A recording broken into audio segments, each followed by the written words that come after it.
Di ba? Ng Saba, idol nyo pa rin si Ontiveros. Kesa naman kayo sa inyo, ang idol nila si dating Pangulong Duterte, idol nila si Kibuloy, anak ng tinapayon. Dami nga idol si Kibuloy. Dami nga idol mamamatay tao. Oh. Di ba? Idol. Di umano. Hindi kasi madaming reklamo eh. Sabi ni Shiro Kansaki, ang aga ng live mo, Boss Mark Hindi kasi maaga yung pasok ho bukas. Kaya inagahan natin. May pasok na si Marcus. Oh, pumapasok na sa eskwelahan eh. Oh. Idol nyo pa rin si Robredo. Diba? Kung lumabas kayo ng bahay, magsama-sama kayo, whether pula, ang pula, malabo yan, dahil sarado utak niyan. Tayo pa nasabihan na sarado ang utak ng pula. Ano ho, mga bossing? Sila ang sarado ang utak. Banggitin mo, sabi mo, bakit si Duterte Bakit si Duterte ang iyong idol? Basta Duterte pa din kami. Ganun lang ang sasabihin niya mga yan. Di ba? Oh. Mga dilawan o green or Pilipino, lumabas kayo sa bahay nyo, panagutin nyo si Bangag, tapos na sana problema nyo. Ba't ayaw nyong gawin? Kaso nga ho, wala na sumasama, walang pumupunta. Baka daw makasama nila si Harry Roque doon sa paglabas doon sa EDSA at sumigaw daw ng ang kalaban ng kasamaan ay kalaban ng kadiliman. Oh, tapos 30 kasama. Hindi pa sabay-sabay. Okay? Ayaw nyong gawin kasi sinasabi ninyo, ay kasi si Sara ang successor. So you are not for your country. Ayaw nila. Dahil nga merong hindi maipaliwanag ang vice-presidente. Di ba? Elaine Navarro? Oh. Ang mga kakamping ko, mga bossing, ipaliwanag mo sa kanila, no? Kung ano yung dahilan, ganito, ganyan, ipaliwanag mo sa kanila na hindi ka nagnakaw. Pag naintindihan nila yan, kakampihan ka. Pero kapag wala kang maipaliwanag sa kanila, sorry. Galit-galit tayo, hindi tayo magkakampi, no? Oh. Sasabihin ho kasi ng mga Duterte, para po tayo doon sa sa transparency. Pero ang katotohanan ho mga bossing, kung uungkatin natin lahat, sila yung ayaw maglabas ng transparency ho, mga boss. Sila yung may mga problema sa ganun ho, di ba? Queen Lioness, oh. You are tanga. Naku. Andali, ano ba kala ko ba hinihimok mo? Paano mo mahihimok yung mga yan? Paano po mahihimok kung ganyan? Sasabihan mo ng mga tanga, yung mga kakamping, di ba? Mahina din po ang ulo nito kapag kayong gustong makakuha ng kakampi. Sigurado ba kayo na kapag nagkaroon ng kaguluhan or pagpapalit ng naturally kaguluhan ng peaceful protest, si Sara ba? Baka ayaw nga umupo ni Sara Duterte.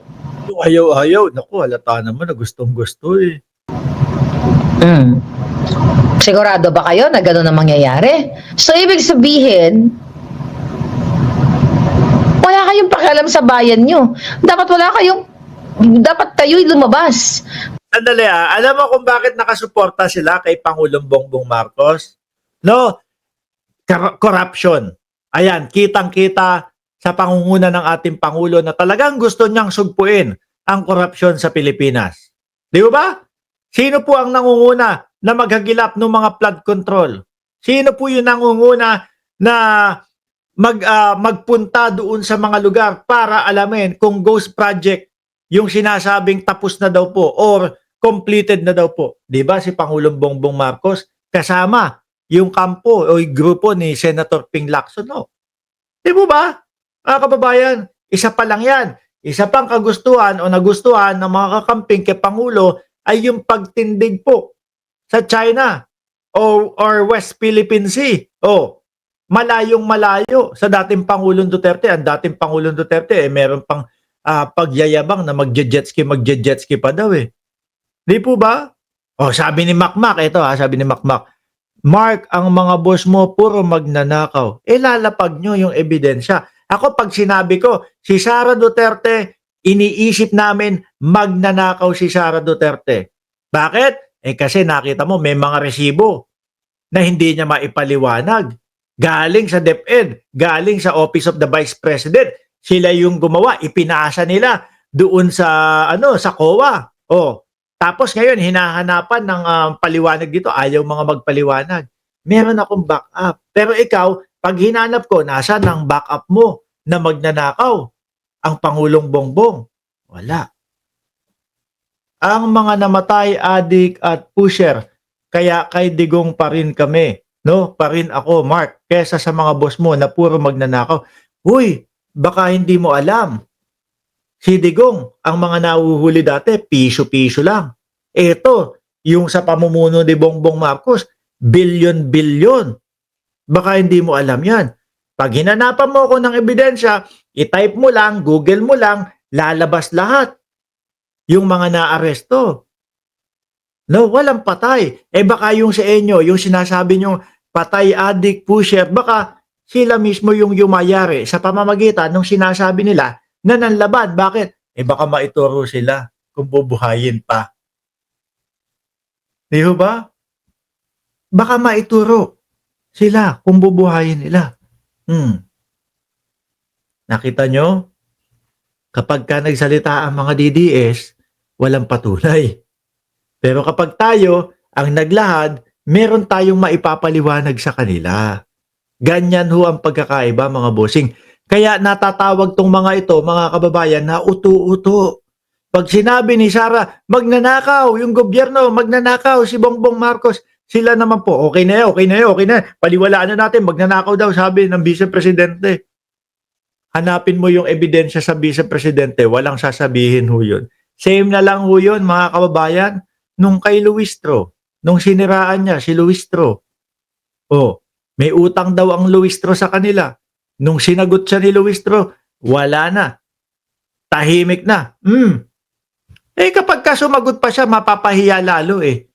'Di ba? Alam niya na wala siyang sapat na ebidensya. O ganyan po ang lakarang mga DDS, mga boss. 'Di ba? Biglawan, sarado utak nyo, kaya pare-pareho kayong lulubog dyan, pulahan, dilawan, greenan, putian. Tingin ko kayo lang. Sila lang ho, no, mga kababayan. Kasi wala na ho eh, no? Paunti na po sila ng paunti. Tingnan mo, sigaw sila ng sigaw. EDSA tayo. Ng putek na yan. 30 pumupunta. Ano mapapala nung 30 na yun? Ano magagawa nung 30 na yun? Puro vlogger pa. Di ba? Lahat kayo ng mga ordinaryong tao, whether you are from middle class o medyo a little bit richy, pareho kayong mahirapan sa baha. Wala kayong Sandali lang ha.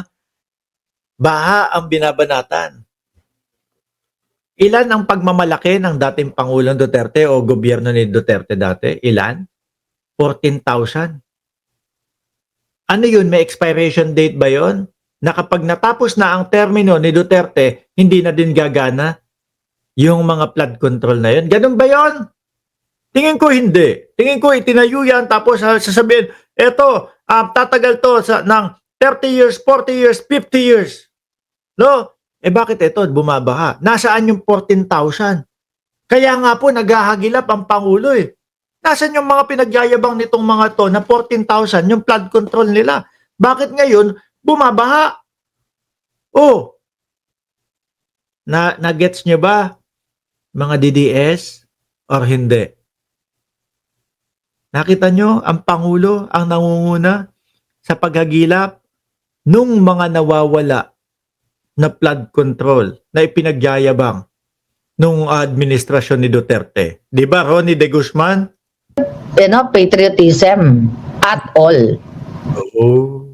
So nasa sa inyo 'yon. Tapos mamaya mag-aaway-away na naman tong mga ito. Oy, ganito si ganito. Nagsolicit doon sa paano natin, pa-EDSA natin, nagsolicit ganito, ganyan. Mag-aaway-away na naman kayo. Wag ganon, mga boss. Alisin ko na 'yan ha.